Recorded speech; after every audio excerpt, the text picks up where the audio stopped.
strategy to ensure that we build on Wales's proud industrial heritage and develop the jobs and industries of the future. This is the first time that representatives from both governments, business, education, industry groups and unions have come together to shape cross-government UK policy, proving the difference that two governments working together for Wales can make. Graham Stewart. Thank you, Mr. Speaker. There's no better way of strengthening the union than improving the health care of people in Wales, and somehow the party opposite in the general election managed to mislead the public in England thinking they could bring the change to the health service. In truth, we need Welsh people to have a much improved health service as the people in England have had under Conservative control. What? Only the party opposite could suggest that longer waiting lists in Wales, worse outcomes in Wales, were somehow something to crow about. They aren't. What is going to be done about it? Well, Mr. Speaker, what do you make of that? With the additional funding we've provided for Welsh Government, I can assure you that there will be proper investment in the Welsh Health Service in Wales, which has not happened for 14 years under the Tories. Ranger. Question 7, please, Mr. Speaker. Thank you, Mr. Speaker. I have regular discussions with my Cabinet and Welsh Government colleagues on economic growth. I recently had the pleasure of visiting Airbus in Broughton alongside the Prime Minister and addressed the CBI Wales members alongside the First Minister. Since coming into government, we've worked to drive over £1 billion in private investment from Erin Holding and Kellogg's into North Wales, creating and sustaining over 400 jobs. Andrew Ranger. Thank you, Mr. Speaker. I thank my right honourable friend for that answer. Cross-border cooperation and investment between North Wales and the Mersey region of North West England is essential to maximising growth on both sides of the border. Key to achieving this will be improved railway connectivity. Will the Secretary of State meet with me and the cross-party, cross-nation Growth Track 360 group to explore how we can make this happen and help the economies on both sides of the border prosper? Thursday. I know the key role that good cross-border transport plays in strengthening economic and social ties across North Wales and the North West of England. I was pleased to join the Welsh Government Transport Cabinet Secretary at Flint and Chester stations recently to announce an increase of rail capacity by 40%, with 50% more timetabled services on the North Wales main line. And I would be delighted to meet with my honourable friend with Mersey and Growth Track 360. Colin Lockhart. Speaker, today outside this place, thousands of farmers have descended in a further bid to have this government listen and realise the consequences of their actions. Is it not time to do the right thing by those who feed our nation and stop the family farm tax grab that will see our farms decimated and our food security put in jeopardy? This certainly won't help economic growth. I thank the honourable lady for her question. The UK budget delivered £5 billion over the next 2 years into farming, and I was pleased that this government was able to protect current Welsh farm budgets for the next financial year. And yesterday's Welsh budget allocation confirmed protection of the basic payment scheme funding for the next year, together with additional revenue and capital funding to help the sector transition to the new sustainable farming scheme. And this has been welcomed by farming unions across Wales. Richard Holden. Question number 8, Mr. Speaker. Minister. The Government is absolutely committed to working collaboratively with the Welsh Government to improve transport connectivity within Wales and with the rest of the UK. We are already making progress. Network Rail and Transport for Wales announced a joint programme which, as my right honourable friend has said, will see 50% more timetable services on the North Wales main line. And I was delighted to see the tri-mode trains introduced into services in the South Wales Metro last month. Richard Holden. Thank you very much indeed, Mr. Speaker. The Lower Thames crossing is a vital link between our channel ports and the port of Holyhead.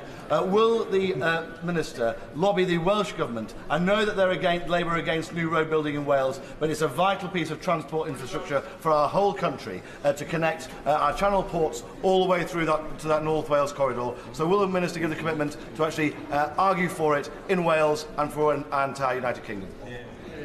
Well, I would just remind the honourable member that Holyhead has, of course, been very recently given the Freeport tax status, and I can assure him that the Welsh Government has not ruled out a third Menai crossing.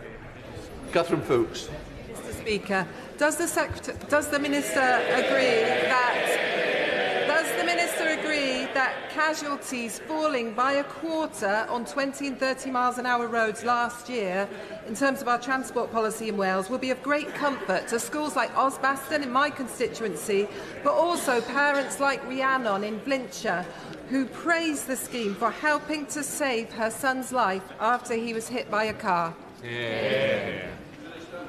Well, indeed, Mr. Speaker, the Welsh Government has been very clear that the primary objective of the 20-mile-an-hour policy was to save lives and reduce casualties, and recent collisions data provides an encouraging sign that this policy is moving in the right direction.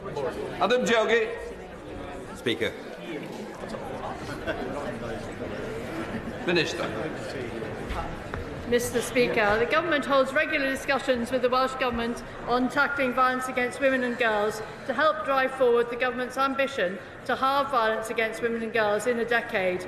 Most recently, on the 13th of November, the Minister for Safeguarding met with the Welsh Minister for Social Care and Welsh Cabinet Secretary for Social Justice, and they discussed measures to tackle violence against women and girls in detail.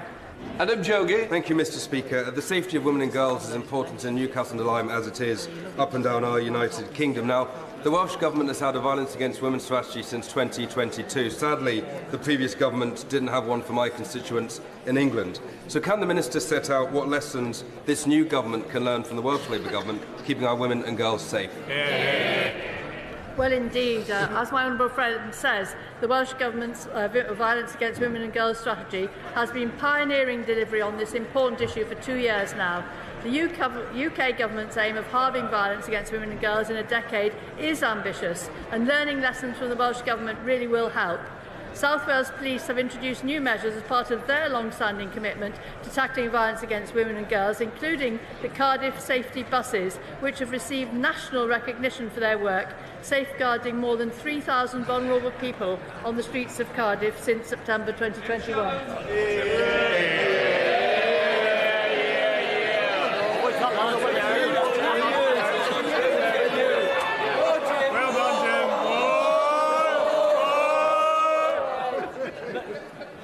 Do you always deliberately save the last question before PM2? It's up to you, Mr. Speaker. You always call me a very kind. Thank you very much. Obviously, when it comes to tackling violence against women and girls, it can all be done regionally. But is it not time, Mr. Speaker, that this is done on a national level, where England, Scotland, Wales and Northern Ireland work together to deal with the issue of violence against women and girls? Thanks so much. Thank you. Minister. Well, absolutely, Mr. Speaker. That's why it is absolutely central to our manifesto, with commitments that will take in the whole of the UK, particularly commitments from the Home Office and policing, and in legislation that we intend to bring forward. We now start with questions to Prime Minister Andy MacDonald. Number one, Mr. Speaker. Prime Minister. Thank you, Mr. Speaker. Can I start by welcoming the fall of Assad? The people of Syria suffered for far too long under his brutal regime. Mr. Speaker, what comes next is far from certain. We've been talking to regional and global allies to ensure that it is a political solution that protects civilians and minorities and absolutely rejects terrorism and violence. Mr. Speaker, this morning I had meetings with ministerial colleagues and others. In addition to my duties in this House, I shall have further such meetings later on today. Thank you, Mr. Speaker. May I associate myself with the remarks of the Prime Minister in welcoming the fall of Assad and the hope now for the Syrian people. Mr. Speaker, since it returned to Labour control under Mayor Chris Cook, Middlesbrough Council has not only been taken out of government intervention in terms of children's services and a best value notice, but is also on track to becoming financially stable. I know the Prime Minister will want to join me in congratulating Mayor Cook and the Council on its recent successes.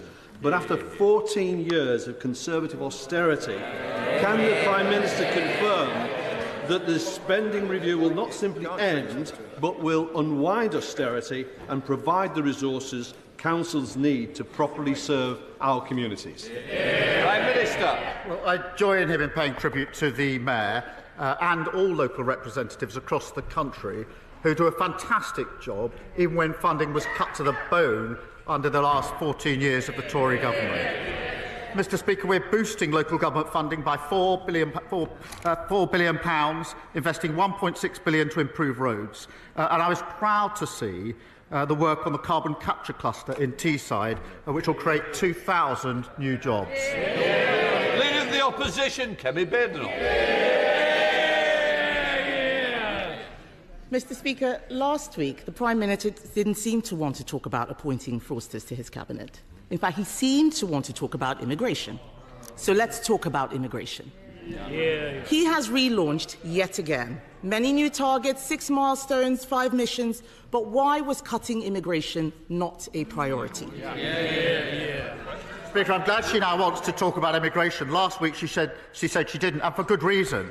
Because the previous government presided over record high levels of immigration. The figures just a few weeks ago, nearly 1 million on net migration. That is unprecedented. A one-nation experiment in open borders under the last government. And she was the champion. She stood up and praised the then Tory Home Secretary for listening to her on removing caps on migration visas. So she was applauding it. Now she's furious about what she was campaigning for. We will drive it down. We will drive down lawful migration. We'll drive down illegal migration. Mr. Speaker, he talks about open borders. He was the one campaigning for free movement. I was in this House asking for a lift on skilled migration. He was there supporting all of the people who should not have been in this country. He wanted us to relax immigration. But as he's so keen to talk about the past, let's look at his record. 4 years ago, the Prime Minister signed a letter demanding that foreign criminals be allowed to stay in Britain. Dozens of Labour and Liberal Democrat MPs repeatedly signed these letters insisting that rapists and murderers be allowed to stay here. One of those criminals, Ernesto Elliott, had 17 convictions, including for knife crime. After his deportation was blocked, Elliott went on to murder someone. He was able to stay here and murder because people like this man campaigned against deporting criminals. Will he apologise for signing these letters? Mr. Speaker, I'd firstly remind her that when we're in the number now, under their watch, of migrants coming to this country, nearly 1 million, is over 4 times the number when we're in the EU. They lost control of the borders. And the particular example she puts to me is an example of failure under her government to take the necessary measures to keep our country safe. Mr. Speaker, this is a ludicrous assertion. He is the one who was repeatedly signing letters. He even asked us to pause all deportations. He doesn't want to talk about his past, Mr. Speaker, but that letter is just the tip of the iceberg. There is more. The Prime Minister actually complained that the immigration system was working to deter migrants rather than provide support. He said, and I quote, that he was proud to have served as Jeremy's shadow immigration minister. He boasted that he took the last Labour government to court for cutting benefits for asylum seekers. He said he would never set a target-based approach to immigration. He wants to talk about immigration. Let's talk about his record. We can talk about it all day. I have committed... Mr. Speaker, the Prime Minister says he wants to talk about immigration. I have committed to a cap on migration. Why won't he? Mr. Speaker, she talks about my record. For 5 years, I was the chief prosecutor prosecuting people who went to prison, many of whom were then deported. So while she's talking, I was actually doing the hard yards of convicting those that should be in prison. And she presided over record numbers of asylum seekers in this country, a record number of lawful and irregular migrants. That is 14 years when they lost control of the borders. They set a cap for each of those 14 years. It wasn't hard. It didn't stop people coming, and it got a record number. They should apologise for what they've done with their open borders policy. Mr. Speaker, he did not answer a single... Do you want to leave? If you've not got the guts to stand up to the comments, you shouldn't be in here. Mr. Speaker, he did not answer a single question. He never answers questions. He wants to talk about the past. The fact is, we've acknowledged where things went wrong. He will never take responsibility. He will never take responsibility. The fact is, he has scrapped a deterrent that the National Crime Agency has said we need. Since he came into government and scrapped the Rwanda deterrent, small boat arrivals have increased by nearly 20%. His own MPs are complaining about having to house asylum seekers. So can the Prime Minister tell the House how much more his government will spend on hotel accommodation because he scrapped the deterrent? Prime Minister. Mr. Speaker, I'd invite her to tell us what went wrong under the last government, but it'd take us all afternoon. Mr. Speaker, we are going to smash the gangs that are running this vile trade. We signed a landmark agreement with Germany this week. Order. Mr. Philp, you've been very loud. I think now we're going to have a little bit of silence from you, Prime Minister. This week we signed a landmark agreement with Germany. She should be welcoming that, because that will make sure we have the powers to take enforcement action across the continent where it is needed. We've set up the Border Security Command. We've committed £75 million on top of the existing £75 million. We're extending the powers, so they're counter-terrorism-like powers. We've retained 9,400 people who shouldn't be here. A record flight got off. They talk about getting the flights off. They did it for years. They didn't succeed. We got the flights off. Mr. Speaker, he says he wants to smash the gangs. The only thing he smashed is his own reputation. The fact is, what he has been agreeing is not going to do anything. The cost of the Iraq agreement is £500,000. That wouldn't even buy a house in his constituency. Many of the things he's taking credit for are our agreements. Let's talk about what he put in his manifesto.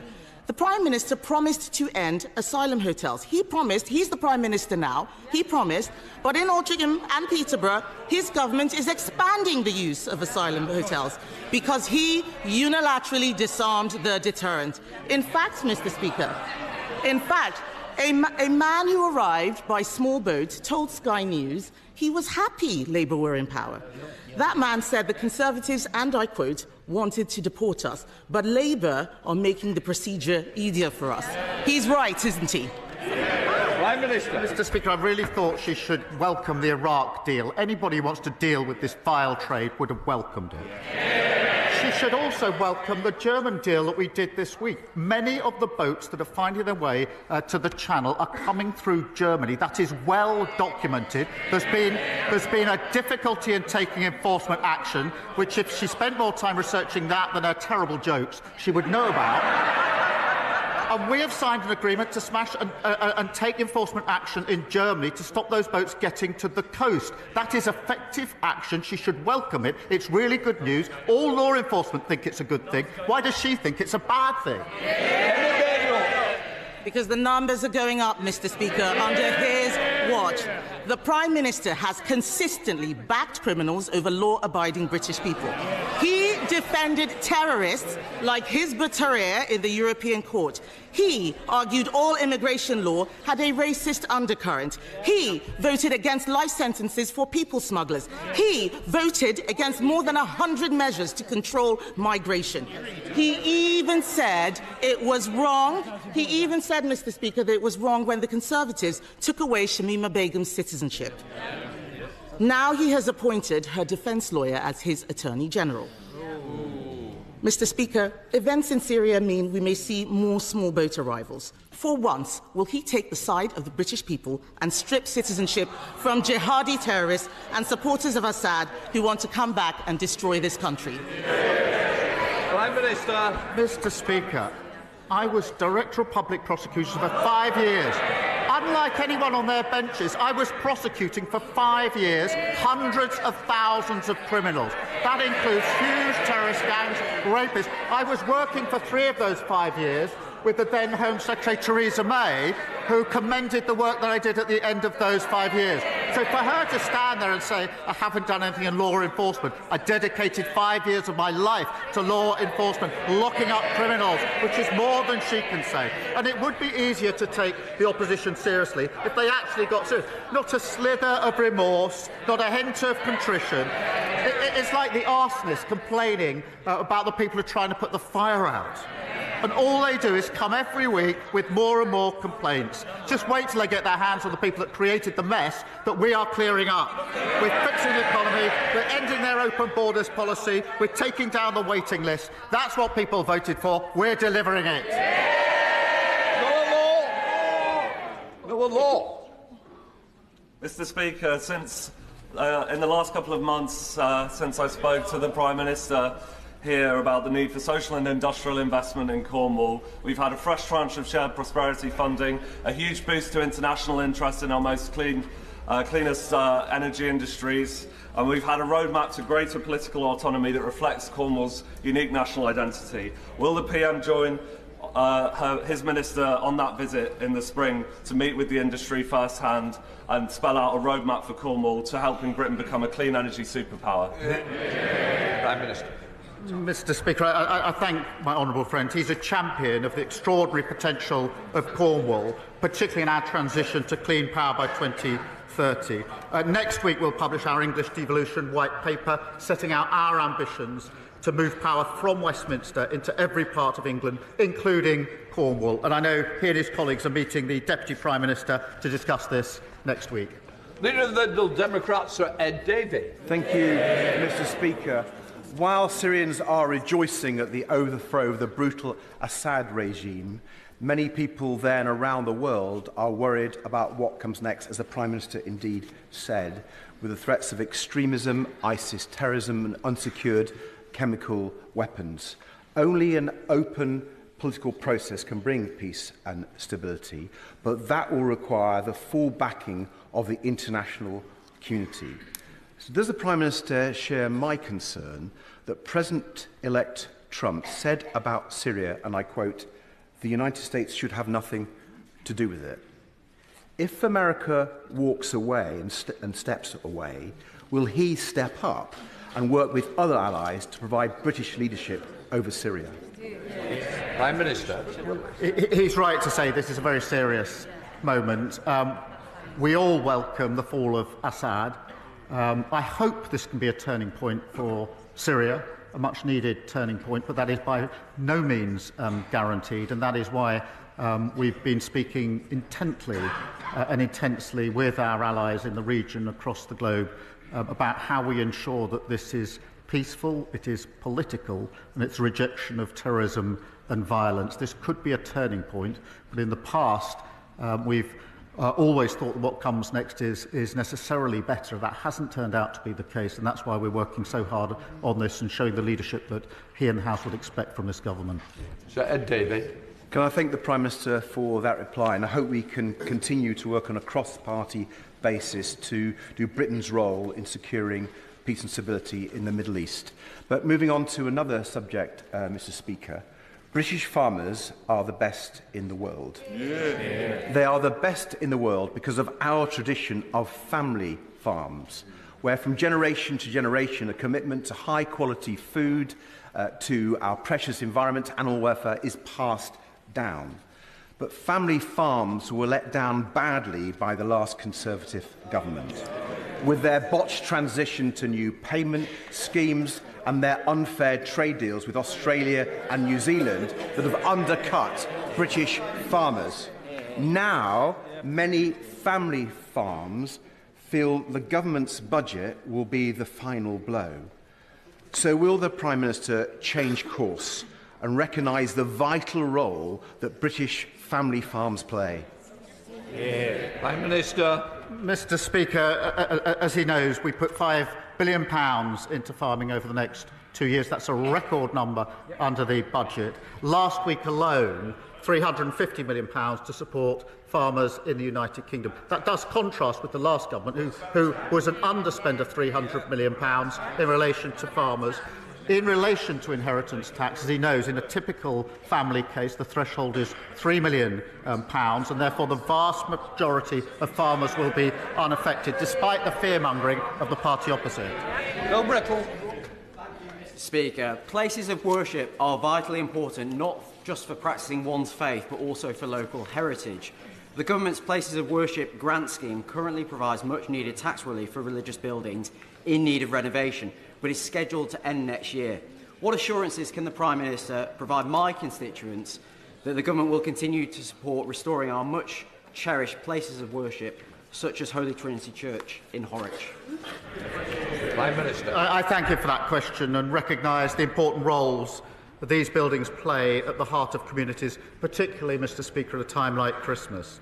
There are a wide range of funds available for maintenance and restoration, including the National Lottery Heritage Fund's Places of Worship scheme. Details will be confirmed in the usual way by departments at the spending review. Hannah. Mr. Speaker, last week my neighbours Omar and Delma Al-Shashaki, who serve South Belfast as a doctor and a classroom assistant, received the news that they have been dreading.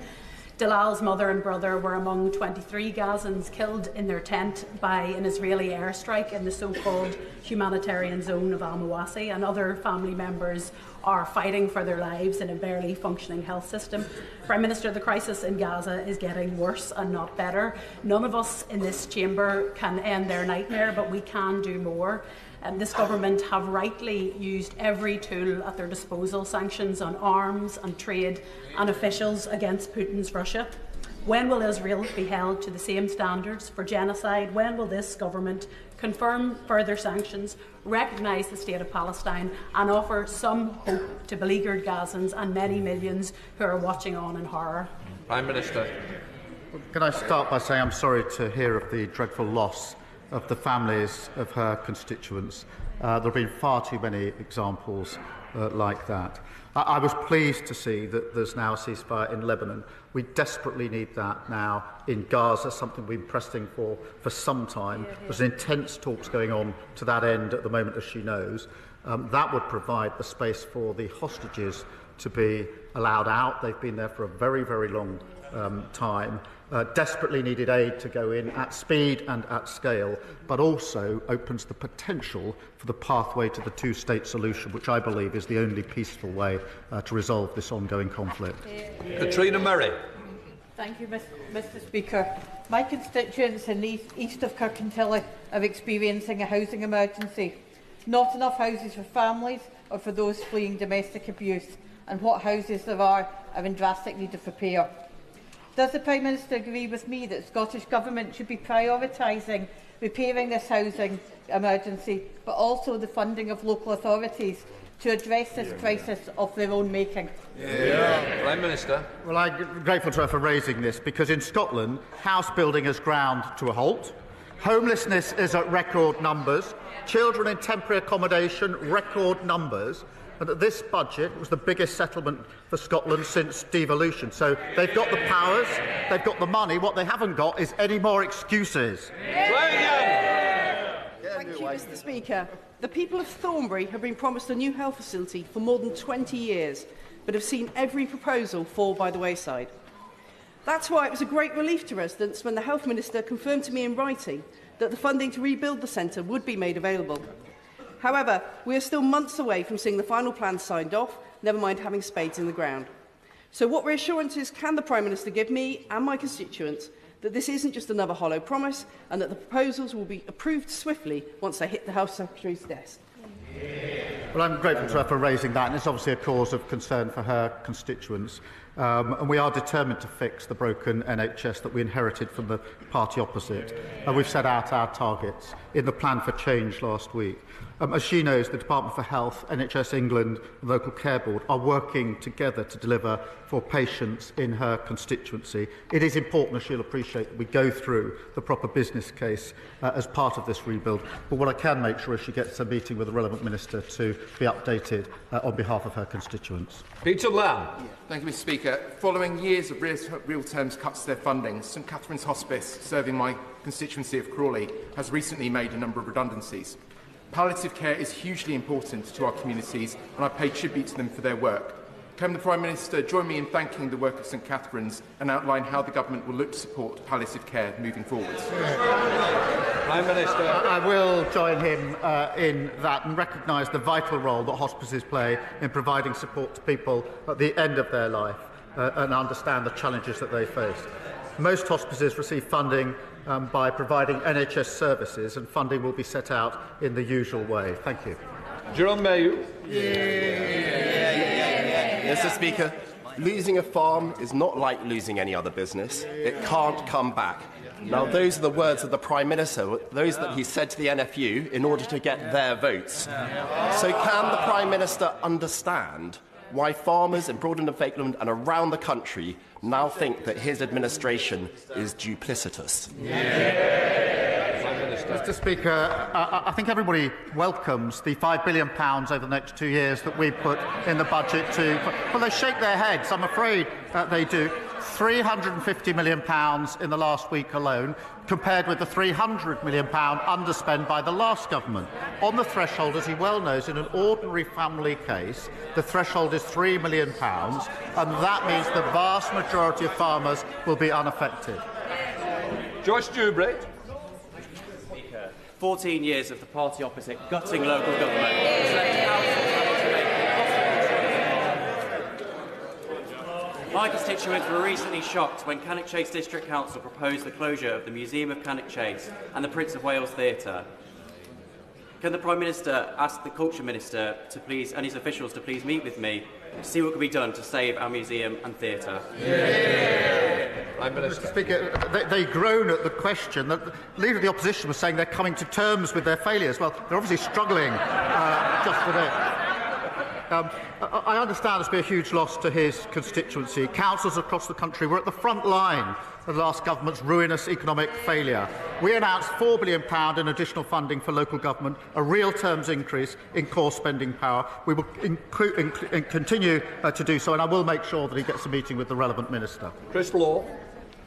These last months have shown that cruel Westminster governments of whichever party continue to target the weakest in society, while the Scottish Government will continue to protect them.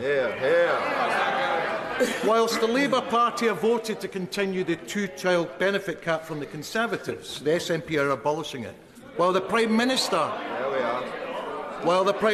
picks the pockets of pensioners of their winter fuel allowance, Scotland's First Minister, John Swinney, has reinstated it. So, Mr. Speaker, given support for Labour is plummeting, and support for Scottish independence is once again leading in the polls, who does the Prime Minister believe makes the best decisions for Scotland? Prime Minister. Those that were elected in a general election on the 4th of July, they're sitting here.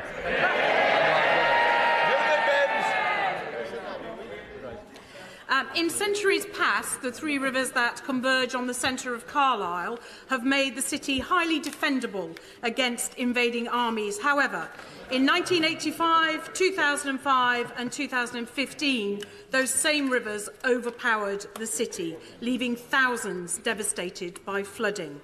What assurances can the Prime Minister give my constituents that the flood defences that the Conservatives promised but failed to deliver will be completed under this government?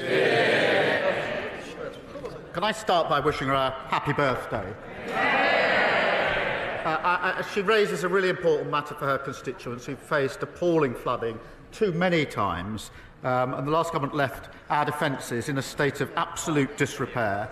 Mr. Speaker, we're investing £2.4 million this year, and the Environment Agency are currently studying options to improve protection in Carlisle. I'll make sure she gets a meeting to discuss the specific options. Becca Paul. Thank you, Mr. Speaker. In recent weeks, the former head of MI6, Sir Richard Dearlove, has warned that conflict between Russia and the West is no longer coming, it has already come. With Russia poised to spend more than 6% of its GDP on its military next year, the time for reviews and roadmaps is over. Will the Prime Minister recognise the urgency of the situation and commit to spending at least 2.5% of GDP on defence without further delay?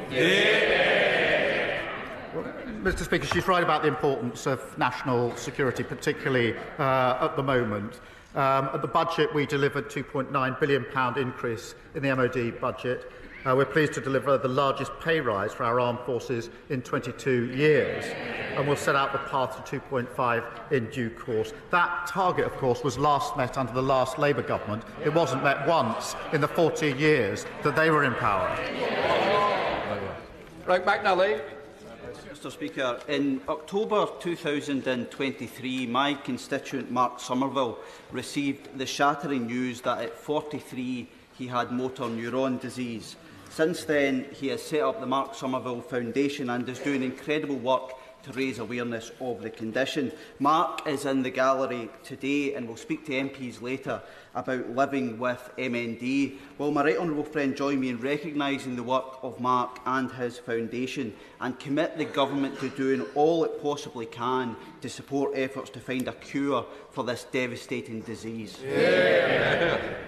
Well, I thank my honourable friend for raising this case. He mentioned it to me last night, and I do pay tribute to Mark, who's in the gallery, and the work of his foundation.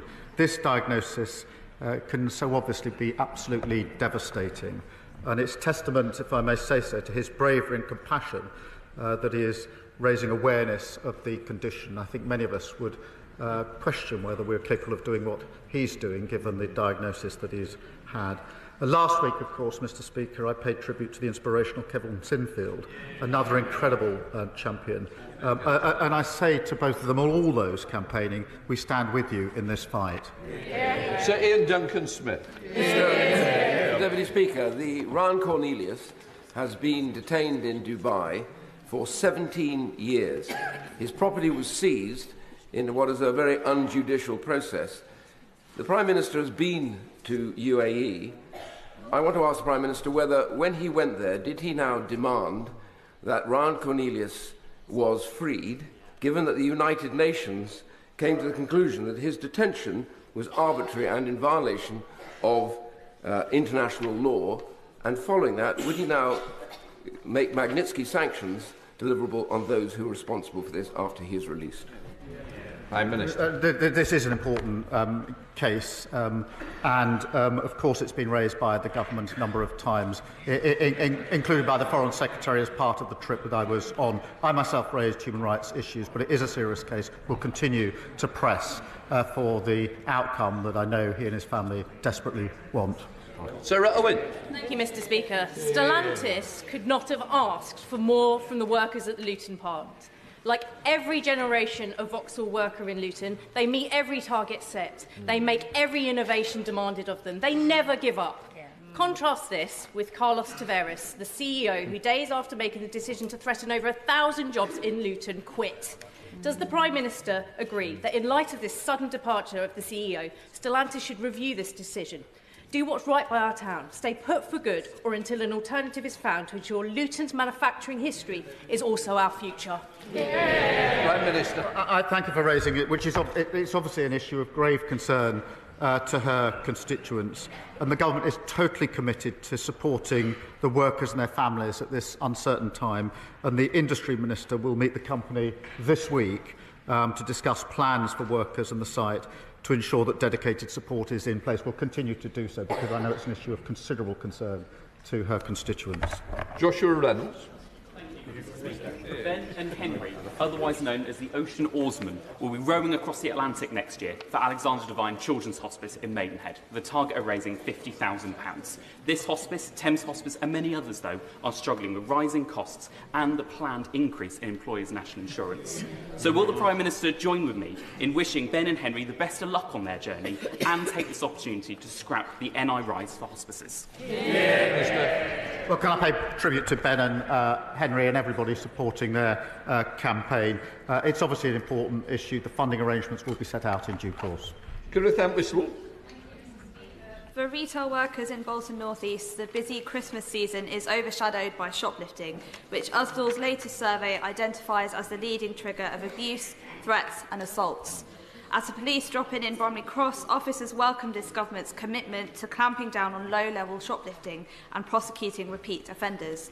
What more can the government do to tackle shoplifting and support retail workers and businesses during their critical holiday season? Prime Minister. Well, I thank you for raising this, and I've spoken to many who work in our shops who are very, very concerned about shoplifting, and because of the approach that was taken by the previous government, it went out of control. We are bringing it under control. It's not low level. It has a huge impact on other customers, has a particular impact on staff working in supermarkets, and that's why we are dedicating funding to training police and retailers and supporting specialist analyst teams to crack down on the gangs that are targeting retailers. Paul Holmes. Thank you very much, Mr. Speaker. In the last few weeks of the last government, we awarded millions of pounds to remote train stations like Hedge End and Swanwick in my constituency under the Accessibility for All scheme. In the first 2 weeks of this government, that was scrapped. Will the Prime Minister use his good offices to give my constituents and stations across this country an early Christmas present and give us our money back, please? Prime Minister. Well, I'm grateful for him. This is an important issue for his constituents. The problem is the last government made lots and lots of promises, but they never set aside the money to pay for them. That's why we picked up a £22 billion black hole. They made promises in relation to infected blood, promises in relation to Horizon. They didn't put aside the money to pay for it. We've had to inherit that, to clean it up. We will get on with delivery, but we had to balance the books and stabilise the economy first. Lizzie Collins. Mr. Speaker, this past weekend, one of my market towns, Kirkby Lonsdale, suffered a devastating fire, resulting in the loss of a local man's life.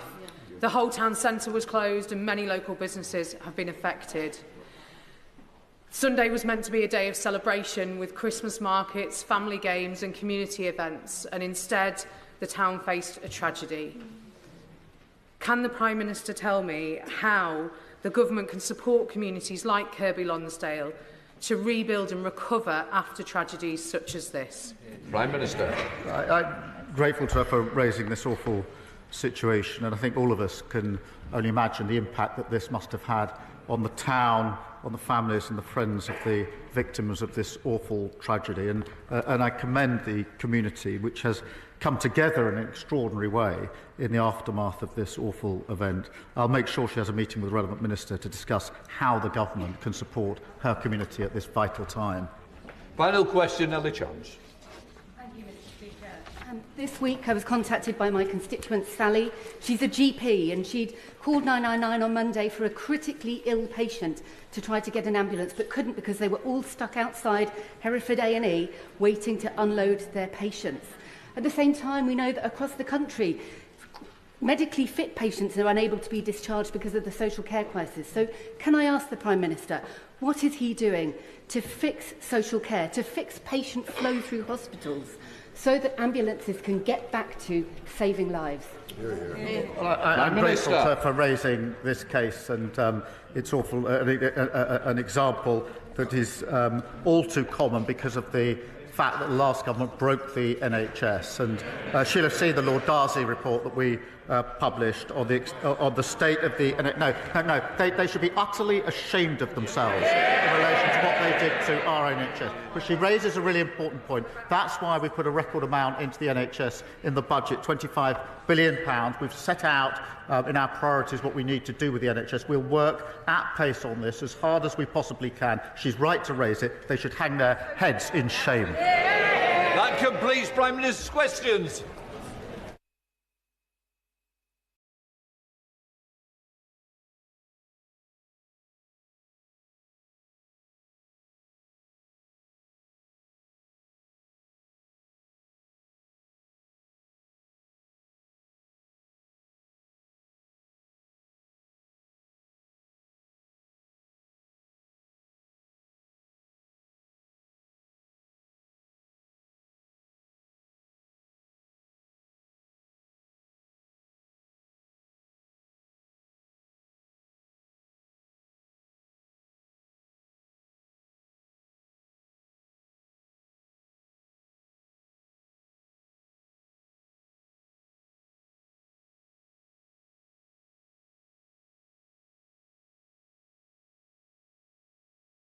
Right, we now come to the statement. I call the Home Secretary, Yvette Cooper. Thank you, Mr. Speaker. With permission, I'll make a statement on the new border security agreements we have reached with Germany and with the Calais Group of Interior Ministers from the UK, France, Germany, Belgium and the Netherlands, which met in London yesterday with Europol, Frontex and the European Commission to discuss strengthening action against small boat crossings and organised immigration crime. But first, in the light of the fast-moving events in the Middle East, Yesterday at the Calais Group, we also discussed the situation in Syria, and I want to briefly address that issue first. As the Foreign Secretary told the House, we welcome the fall of the Assad regime, but we continue to monitor closely this fast-moving situation where there is significant risk of instability. Considering this, I have taken the decision to temporarily pause decisions on Syrian asylum claims. All 5 Calais Group countries have taken the same decision. We will, of course, continue to keep all guidance relating to these asylum claims under constant review, and we will keep the House updated in the normal way. Mr. Speaker, last week I updated the House